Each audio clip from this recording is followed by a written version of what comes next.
ultimately dreamed of what a new nation, unlike anything the world had ever seen, could be. The United States was founded on the idea that ordinary people could reject the unacceptable excesses of poor leadership, band together to demand better of their government, and create a nation that would be an example for the world. And this year, as we celebrate 250 years since America declared our independence from tyranny, I can think of no better place to speak to you as we reflect on the current state of our union. Tonight, as we watched our nation's lawmakers gather for a joint session of Congress, we did not hear the truth from our president.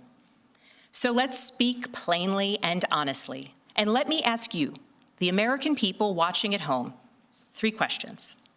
Is the president working to make life more affordable for you and your family? Is the president working to keep Americans safe both at home and abroad? Is the president working for you? As I campaigned for governor last year, I traveled to every corner of Virginia, and I heard the same pressing concern everywhere. Costs are too high in housing, healthcare, energy, and childcare. And I know these same conversations are being had all across this country. Because since this president took office last year, his reckless trade policies have forced American families to pay more than $1,700 each in tariff costs. Small businesses have suffered, farmers have suffered, some losing entire markets. Everyday Americans are paying the price. And even though the Supreme Court struck these tariffs down 4 days ago, the damage to us, the American people, has already been done. Meanwhile, the president is planning for new tariffs, another massive tax hike on you and your family. And Republicans in Congress, they remain unwilling to assert their constitutional authority to stop him. They're making your life harder. They're making your life more expensive. They're even making it more difficult to see a doctor. Rural health clinics in Virginia and across the country are already closing their doors thanks to the so-called One Big Beautiful Bill, championed by the president and Republicans in Congress. And tonight, the president celebrated this law, the one threatening rural hospitals, stripping health care from millions of Americans and driving up costs in energy and housing, all while cutting food programs for hungry kids. But here in Virginia, I am working with our state legislature to lower costs and make the Commonwealth more affordable. And it's not just me. Democrats across the country are laser focused on affordability in our nation's capital and in state capitals and communities across America. In the most innovative and exceptional nation in the history of the world, Americans deserve to know that their leaders are focused on addressing the problems that keep them up at night. Problems that dictate where you live, whether you can afford to start a business or whether you have to skip a prescription in order to buy groceries. So I'll ask again, is the president working to make life more affordable for you and your family? We all know the answer is no. I grew up in a house of service. My mother was a nurse and my father was a career law enforcement officer. I began my career by following in my father's footsteps as a federal agent working money laundering and narcotics cases. I worked side by side with local and state police to keep our community safe and to uphold and enforce the law. Law enforcement officers across the country know that it is a unique responsibility to do the serious work of investigating crimes, comforting victims, and making arrests. It's about building trust, and that requires an abiding sense of duty and commitment to community. And yet, our president has sent poorly trained federal agents into our cities, where they have arrested and detained American citizens and people who aspire to be Americans, and they have done it without a warrant. They have ripped nursing mothers away from their babies. They have sent children, a little boy in a blue bunny hat, children to far-off detention centers, and they have killed American citizens in our streets. And they have done it all with their faces masked from accountability. Every minute spent sowing fear is a minute not spent investigating murders, crimes against children, or the criminals defrauding seniors of their life savings. Our president told us tonight that we are safer because these agents arrest mothers and detain children. Think about that. Our broken immigration system is something to be fixed, not an excuse for unaccountable agents to terrorize our communities.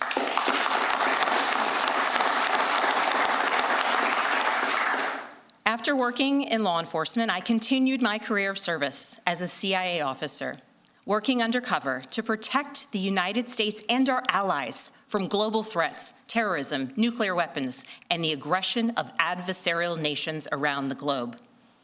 But as the president spoke of his perceived successes tonight, he continues to cede economic power and technological strength to Russia, bow down to China, bow down to a Russian dictator, and make plans for war with Iran. Here's the truth. Over the last year, through DOJ, mass firings, and the appointment of deeply unserious people to our nation's most serious positions, our president has endangered the long and storied history of the United States of America being a force for good. So I'll ask again, is the president working to keep Americans safe, both at home and abroad? We all know the answer is no. In his speech tonight, the president did what he always does. He lied, he scapegoated, and he distracted. And he offered no real solutions to our nation's pressing challenges, so many of which he is actively making worse. He tries to divide us. He tries to enrage us, to pit us against one another, neighbor against neighbor. And sometimes he succeeds. And so you have to ask, who benefits from his rhetoric, his policies, his actions, the short list of laws he's pushed through this Republican Congress? Somebody must be benefiting. He's enriching himself, his family, his friends. The scale of the corruption is unprecedented. There's the cover-up of the Epstein files, the crypto scams, cozying up to foreign princes for airplanes and billionaires for ballrooms, putting his name and face on buildings all over our nation's capital. This is not what our founders envisioned, not by a long shot.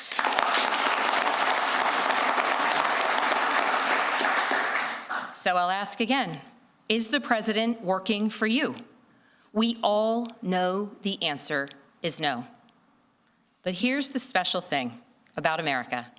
On our 250th anniversary, we know better than any nation what is possible when ordinary citizens, like those who once dreamed right here in this room, reject the unacceptable and demand more of their government. We see it in the determination of students organizing school walkouts all across the country, whose voices are becoming so powerful that the governor of Texas seeks to silence them. We see it in the bravery of Americans in Minnesota standing up for their communities, from peacefully protesting in sub-zero temperatures to carpooling children to school so that their immigrant parents are not ripped away from them in the parking lot. As a mother of 3 school-aged daughters, I am inspired by their bravery, but I am sickened that it is necessary. And Americans across the country are taking action. They are going to the ballot box to reject this chaos. With their votes, they are writing a new story, a more hopeful story. In November, I won my election by 15 points.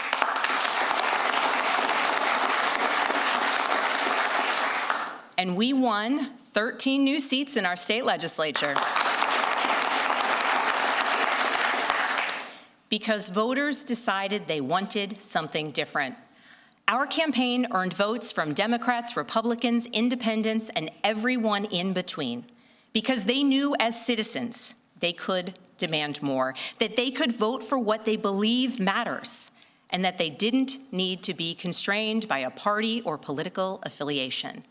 This is happening across the country. New Jersey elected Mikey Sherrill as governor in a double-digit victory.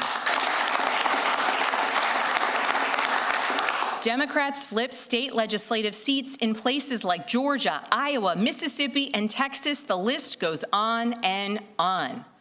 Ordinary Americans are stepping up to run in the spirit of our forefathers. They are running to demand more and to do more for their neighbors and communities.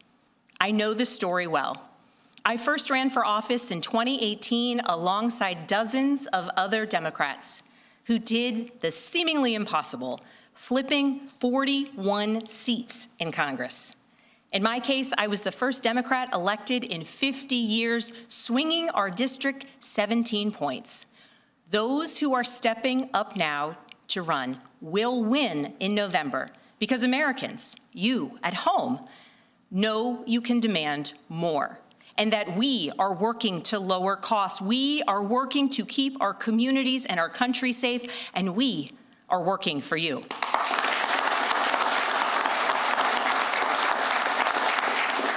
In his farewell address, George Washington warned us about the possibility of, quote, cunning, ambitious, and unprincipled men rising to power. But he also encouraged us, all Americans, to unite in a common cause, to move this nation forward. That is our charge once more, and that is what we are seeing across the country. It is deeply American and patriotic to do so, and it is how we ensure that the state of our union remains strong, not just this year, but for the next 250 years as well, because we, the people, have the power to make change, the power to stand up for what is right, the power to demand more of our nation.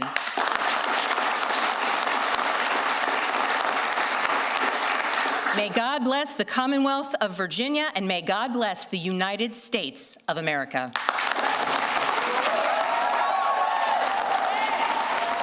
Abigail Spanberger, the 75th governor of Virginia, delivering the Democratic response tonight. We've been watching it here in studio. White House correspondent Weijia Zhang along with us.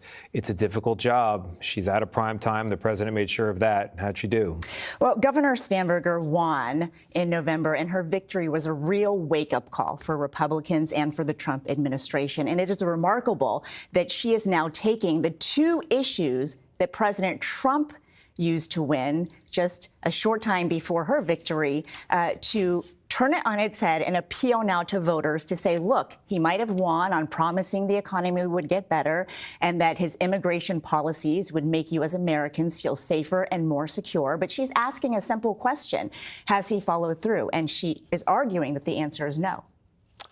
Bob, you were watching. Oh, Major, yeah. Tony, real quick. Our polling unit has two symmetrical numbers that I think help us put the whole evening in context. Party affiliation of those planning to watch the State of the Union, 27% independents. Could Trump change your mind about him during the State of the Union? Might change my mind, 27%. Those independents are those whose minds might be changed. That's what the contrast for the Trump was about tonight. That's what the contrast provided by Governor Spanberger is about, trying to find those points of contrast and interest and motivation for those lightly attached nonpartisans who are tuning in and calling themselves independents and who might, according to our poll, change their mind. Lightly attached nonpartisans, also somewhat of endurance athletes if they're with us from the beginning of 8 o'clock. Hour, exactly. 8 o'clock coverage straight through. Bob, any closing thoughts? You see a contrast in the Democrats' message ahead of the midterm elections tonight. Some Democrats were speaking out on the House floor, yelling at President Trump, political war inside the U.S. House. And here you see a centrist governor from Virginia making her case. And one with a national security background, second year in a row that the Democrats chose a female to represent the party with a national security background, as the president ended his speech talking about some of the most lauded accomplishments in our recent military history. Yeah, it's an important punctuation point. Thank you for being so kind to an interloper from New York. And thank you to all of our viewers who stuck through us into this late evening. For all of us here at CBS News, that'll do it for our coverage. We'll continue right here on CBS News 24/7, and there will be more on your late local news. And of course, tomorrow on CBS Mornings. I'm Tony DeCopel. Good night.